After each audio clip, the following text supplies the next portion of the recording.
My Lecturer, My Husband by Glitisius versi novel. Jangan lupa subscribe, like, dan bunyikan loncengnya ya, biar admin semangat buat ngepost episode selanjutnya. Silahkan menikmati. My Lecturer, My Husband episode 20 by Glitisius. Setelah berjuang dengan keras selama 2 minggu terakhir, akhirnya hari tes beasiswa itu tiba. Gue sempat deg-degan karena serangkaian prosesnya banyak. Hal itu bikin gue panik dan mual. Setelah melewati serangkaian tes yang sangat amat menguras tenaga, akhirnya gue bisa pulang. Selama perjalanan pulang, gue memilih untuk tidur, dan Pak Arya mengecek suhu dahi gue di sela-sela kegiatan menyetirnya secara teratur. Mau ke dokter? Tanya dia yang gue jawab dengan gelengan. Saya butuh yang dingin-dingin, jawab gue yang membuat Pak Arya mengerutkan alisnya. Yang dingin itu banyak, bisa es krim, bisa es campur, bisa es sirup, bisa minuman kemasan. Es krim dan minuman kemasan pun punya rasa yang banyak. Jadi kamu pengennya apa? Hah, gue malas kalau dia udah kayak gini. Mau McFlurry, jawab gue pada akhirnya. Suami gue segera memasuki kawasan restoran cepat saji yang gue maksud dan dia memilih drive-thru. Nggak ganti kendaraan, tanya gue yang membuat dia menoleh ke arah gue. Saya capek kalau harus gedong kamu sekarang. Yang normal aja drive-thru-nya. You can write me later. Otak gue udah nggak waras kayaknya karena gue malah berpikir yang nggak-enggak setelah mendengar omongan dia. Muka kamu merah, kamu demam sekarang? Tanya Pak Arya sambil memeriksa dahi gue. Nggak demam kok. Efek lampu jalan, udah cepetan maju. Kita udah diklaksonin tuh dari belakang, jawab gue kesel. Mau yang apa? Tanya dia begitu kami sampai di tempat pemesanan yang membuat gue bingung. Mau yang coklat juga? Yang Oreo juga? Jawab gue. Akhirnya dia membeli kedua jenis es krim itu, 2 buah cheeseburger dan kentang goreng. Perjalanan kita masih jauh, makan sambil pulang aja ya, kata dia yang gue angguki. Gue sebenarnya males makan karena enek, tapi gue kasihan juga sama dia yang belum makan. Saya makan es krim dulu ya mas, tanya gue yang dia angguki. Gue pun memakan es krim itu dengan cukup antusias, sampai gue lihat Pak Arya melirik ke arah gue di sela-sela kegiatan menyetirnya. Mas mau? Tanya gue yang dijawab gelengan sama dia. Tapi saat gue berinisiatif menyuapinya, dia tetap membuka mulutnya yang membuat gue mendengus. Mau aja gengsi, cibir gue yang gak dipedulikan sama dia. Setelah selesai memakan es krim berdua, gue pun menyuapinya burger dan kentang goreng. Kamu gak makan? Tanya dia heran. Saya makan kentang kok, jawab gue. Burgernya dimakan, nanti kamu sakit kalau telat makan.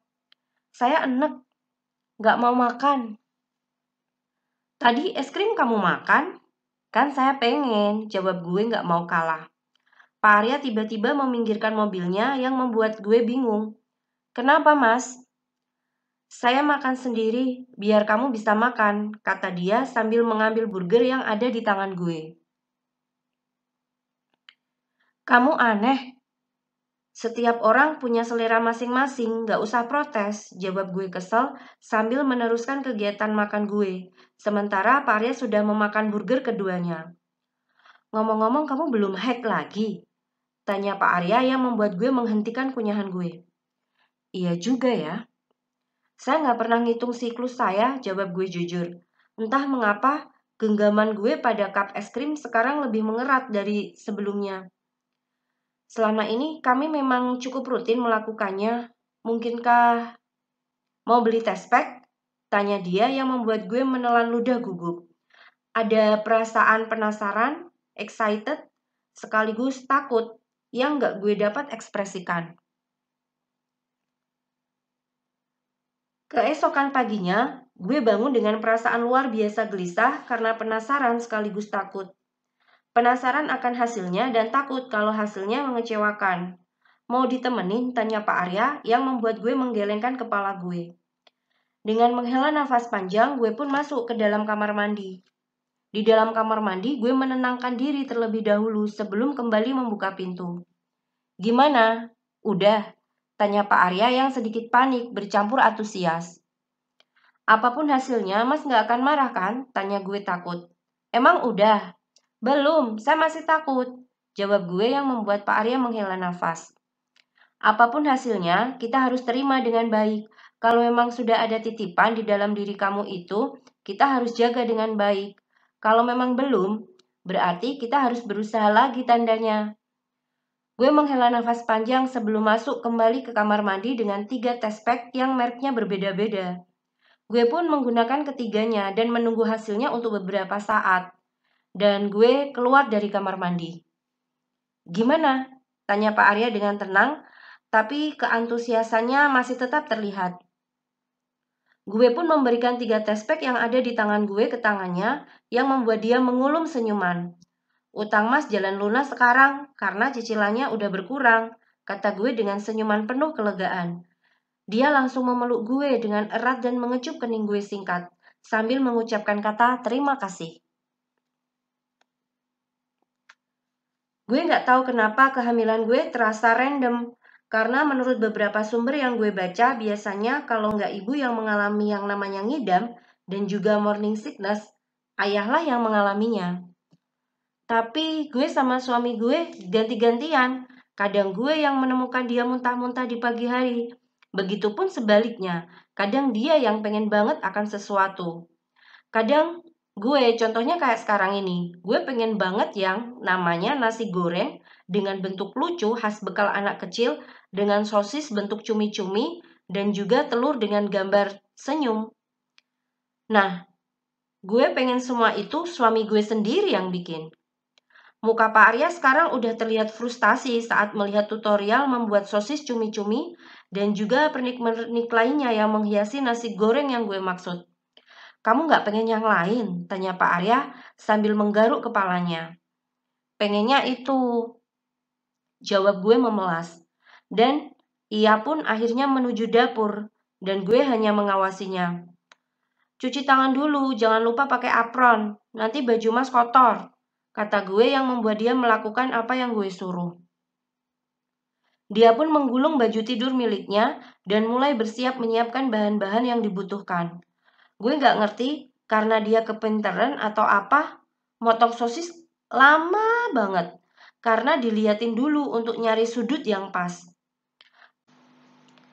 "Potong aja sih Mas, kalau kayak gitu tahun depan baru jadinya, keburu anak Mas lahir," protes gue yang membuat dia langsung memotong sosisnya masih dengan hati-hati dan penuh perhitungan. Tipe orang yang perfeksionis. Gue baru tahu tentang sifat perfeksionisnya setelah rencana resepsi pernikahan kami yang memang diusulkan oleh pihak keluarga kami dan dilaksanakan setelah gue wisuda. Dia benar-benar mengatur semuanya dengan baik. Gue masih memperhatikan dia yang masih berkutat dengan dapur sampai dia menoleh ke arah gue karena gue menguap. "Kamu duduk di sana, gak usah melihatin saya," kata Pak Arya yang membuat gue menggeleng. "Saya mau melihat semua proses sampai matangnya. Seenggaknya kamu duduk," kata dia yang membuat gue mengambil kursi meja makan dan kembali melanjutkan acara menonton suami gue yang sedang memasak. "Kamu besok wisuda juga, masih aja aneh-aneh mintanya." "Anak Mas yang aneh mintanya, bukan saya," kata gue mencoba membela diri. Pak Arya nggak merespon lebih jauh dan dia masih berkonsentrasi masaknya. Karena bosen, gue memilih untuk mengambil es krim dan memakannya. Sesekali gue menyuapi dia yang lagi sibuk memasak. Seenggaknya biar mood dia bagus dan nasi gorengnya jadi enak. "Udah, jangan banyak-banyak makan es krimnya. Nanti nasi goreng yang saya buat nggak kamu makan," tegur Pak Arya yang membuat gue memasukkan kembali es krim ke dalam kulkas. Setelah selesai memasak, dia pun melepaskan apronnya dan menuangkan nasi goreng yang ia buat ke piring yang sudah gue sediakan. Akhirnya nasi goreng dengan 2 telur yang berbentuk wajah dengan saus sebagai senyum dan beberapa sosis gurita dan juga brokoli rebus selesai dia masak. "Saya pesennya nggak pakai sayur?" Kamu semenjak hamil susah makan sayur. Pokoknya harus dimakan, kata Pak Arya yang gak mau dibantah. Dia pun menggandeng gue dan mendudukkan gue di sofa. Di tangannya yang lain dia sudah membawa masakannya. Telurnya jelek, kata gue spontan saat melihat telur karya dia yang kuningnya tidak simetris. Kalau dilihat bentuknya seperti wajah dengan mata yang turun sebelah. Ini untuk dimakan, jadi nggak usah protes. Nilai estetikanya kurang, jawab gue yang membuat Pak Arya berdecak. Sejak kapan kamu jadi teoritis begitu? Sejak hamil anak, Mas. Timpal gue yang membuat Pak Arya menghela nafas. Dia pun langsung mengambil sendok dan menyuapkan nasi goreng ke mulut gue. Biar saya aja, kata gue mencoba menolak. Kalau kamu makan sendiri, sayurnya pasti kamu sisihin. Biar saya suapin, kata Pak Arya sedikit memaksa. Pada akhirnya, gue hanya bisa mengalah dan membuka mulut gue. Kunyahan gue cukup lama saat dia menyisipkan sayuran di dalam suapan yang dia berikan ke gue. Gue gak tahu kenapa, tapi sayur terasa jadi jauh lebih gak enak setelah gue hamil. Kunyah yang bener, nanti anak kita makannya ikutan diemut kayak kamu, kata Pak Arya. Sejak kapan Mas meninggalkan semua teori Mas dan percaya dengan mitos begitu? Sejak saya nikah sama kamu, jawab Pak Arya yang membuat gue mendelik. Banyak teori mengatakan kalau zat kimia yang diproduksi oleh otak sebagai pemicu seseorang untuk jatuh cinta seperti feromones, oksitosin, serotonin, kortisol, vasopresin, dan norepinephrine hanya bertahan maksimal selama 4 tahun. Tapi saya bisa bertahan sampai 6 tahun lebih untuk kamu. Sejak itu saya sadar kalau nggak selamanya teori yang ada itu mutlak. Jelas Pak Arya panjang lebar. Is he expressing his feeling right now? Batin saya. Maksud Mas? Tanya gue bingung. Intinya nggak ada salahnya kalau pakai mitos biar kamu nurut untuk makan sayur.